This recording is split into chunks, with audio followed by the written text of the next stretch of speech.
કન્યાદાન બહુ મહત્વનું છે સાહેબ. એક એક વસ્તુ જ્યારે દીકરીના હાથમાં આપે કે પાણી આપે કે 3 ગુણ દેજે, બેટા તારા જીવનમાં શીતળતા, સ્વચ્છતા, મધુરતા રાખજે. ગરમ સ્વભાવની રાખતી, સ્વચ્છતા રાખજે. આ બાપ દીકરીને સારી શિખામણો આપે છે.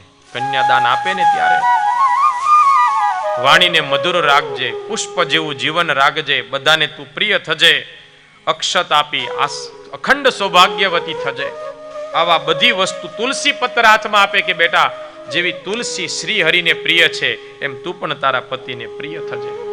એ વિધિપૂર્વક લગ્ન કરી કન્યાને જ્યારે વિદાય કરી, મનુ મહારાજ શત્રુપા મા દેવહૂતિ ભાવથી કહે છે, બેટા પતિનું મન લગાવીને સેવા કરજે. સંસ્કારોનો વારસો આપી દીધો છે. એકાદ બે વસ્તુ ઓછી આપજો. દરેક માતાઓ, ભાઈઓ, બહેનોને બધાને કહું છું, પણ દીકરીને સારા સંસ્કાર આપીને મોકલજો કે બેટા અહીંયા જેમ આપણું ઘરને ઉજાળ્યું ને એમ પતિના ઘરને પણ ઉજાળજે. આટલું કહેજો બસ. એકાદ વસ્તુ ઓછી અપાય તો વાંધો નહીં, પણ સંસ્કારો સારા આપી દેજો વાલા. એ બંને કુળને તારે છે, અહીંયા પણ અને ત્યાં પણ. બંનેની જવાબદારી છે એના ઉપર.